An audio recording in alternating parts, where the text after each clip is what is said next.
Bismillahirrahmanirrahim. Assalamualaikum warahmatullahi wabarakatuh. Waalaikumsalam warahmatullahi wabarakatuh.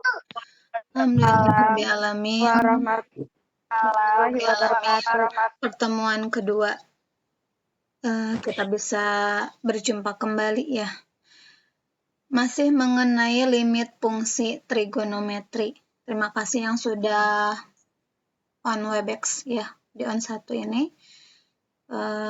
Kalian simak ya ini materinya.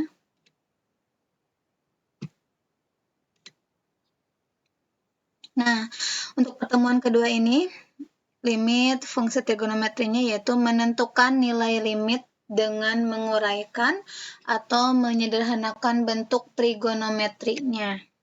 Kalau yang kemarin, limit apa kemarin? Minggu kemarin, masih ingat?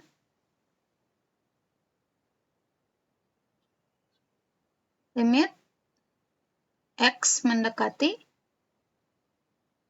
A ya. Ada 3 faktor. Maaf, bukan 3 faktor, 3 cara untuk menentukan limit X mendekati A. Yang pertama apa?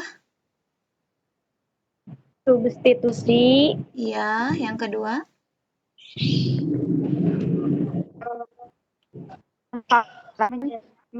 Menyederhanakan dan lalu memfaktorkan dengan suku sekawan.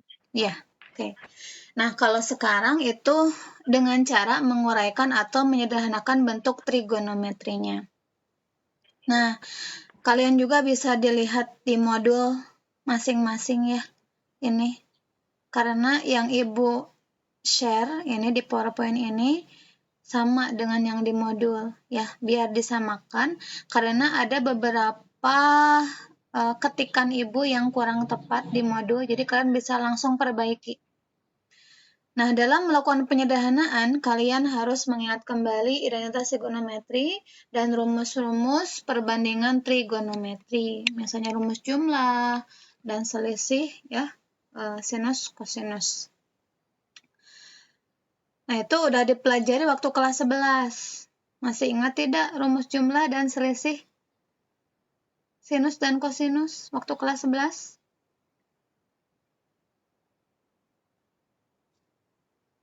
Masih ingat tidak? Nah, ini ya, seperti ini. Nah, ini ya. Identitas rumus-rumus identitas trigonometri yang udah kalian pelajari di kelas 10, kelas 11 ya, ini ya. Ini rumus-rumusnya. Kemudian ini sebagian yang Ibu tulis itu. Ini kurang lebih ada 16 rumus. Kalau dihitung itu kurang lebih 30 rumus ya waktu kelas 10, kelas 11 itu. Atau dipakai untuk bisa menguraikan limit fungsi trigonometri.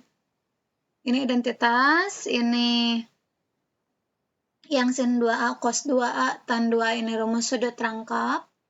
Kalau ini mengubah dari perkalian ke penjumlahan, kalau ini penjumlahan ke perkalian. Ada yang tidak ketulis, ini rumus jumlah, rumus kurang, yang sin dalam kurung A tambah B sama dengan yang urutannya itu sin cos kosin gitu ya. Itu sekilas yang rumus jumlahnya. Langsung aja ke contoh soalnya ya. Nomor 1 ini ya, kalau dimasukkan langsung X mendekati 0, ini akan menghasilkan 0/0. Nah, maka langkah yang lain ya, dengan cara menguraikan rumus fungsi trigonometrinya. Kalau tidak bisa dengan pemfaktoran atau dengan mengalihkan sekawan ya, yang kemarin. Ini untuk nomor 1. Nomor 2 juga sama ya, kita bahas satu-satu ya. Nah, untuk penyelesaian soal nomor 1, bisa dilihat modulnya ya. Limit X mendekati 0 sin kuadrat X dibagi 1 kurang X. Ya. Yang sin kuadrat X-nya berdasarkan identitas trigonometri diuraikan menjadi 1 kurang cos kuadrat X. Nah, di modul ini kurang tepat ya. Dibuka modulnya tidak? Dibuka. Di modul apa yang ini? Langsung cos kuadrat X. Iya. Itu Ibu ngetiknya kurang ya, karena terburu-buru. Diperbaiki ya di modulnya, nanti takut keliru kalau kalian baca. Dibagi 1 min cos X. 1 min cos X-nya tetap. Kemudian 1 min cos kuadrat X setelah diuraikan rumusnya, baru difaktorkan. Ini faktornya, 1 min cos X, 1 plus cos X. Ada yang sama, yaitu 1 min cos X.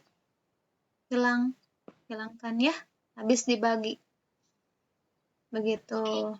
Lalu tersisa 1 ditambah cos X. X-nya diganti oleh 0, jadi cos 0 yaitu 1. 1 tambah 1 yaitu 2. Bisa dipahami soal nomor 1? Bisa.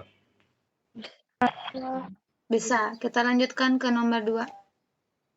Nah, ini untuk soal nomor 2. Di modul juga ada yang keliru ya, bisa dibenarkan yang kelirunya. Ini perhatikan dulu yang dari Ibu ya di sini. Limit X mendekati V per 2 sin 4X per sin X cos X. Nah, ini diuraikan. Sin 4X-nya diuraikan menjadi ini rumus sudut rangkap. 2 sin 2X cos 2X. Nah, rumus sudut rangkap yang ini. Nah, ini ada sin 2A sama dengan 2 sin A cos A. 2 sin 2 alfa ya.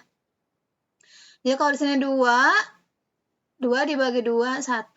Kalau di sini 4, berarti 4 dibagi 2, 2. Jadi 2 sin 2 alfa cos alfa.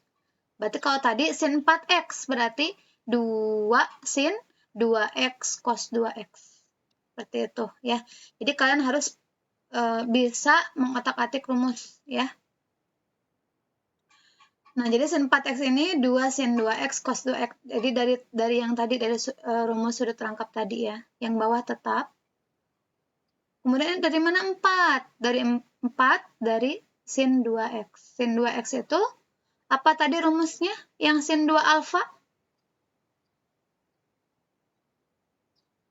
Apa rumus sin 2 alfa tadi?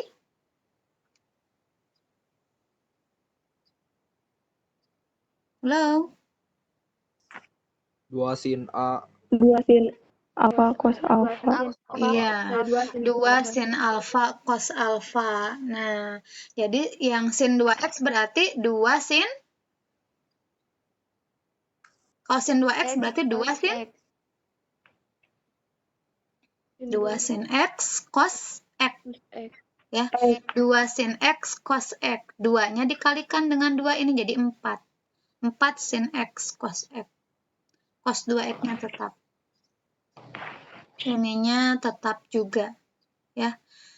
Kemudian ini sin X cos X. Sin X cos X habis. Kita coret. Berarti sisanya 4 cos 2X. Ya. Kemudian dimasukkan V per 2-nya. X-nya diganti oleh Pi per 2. 2 dibagi 2, habis. Sisanya V. Jadi 4 cos V.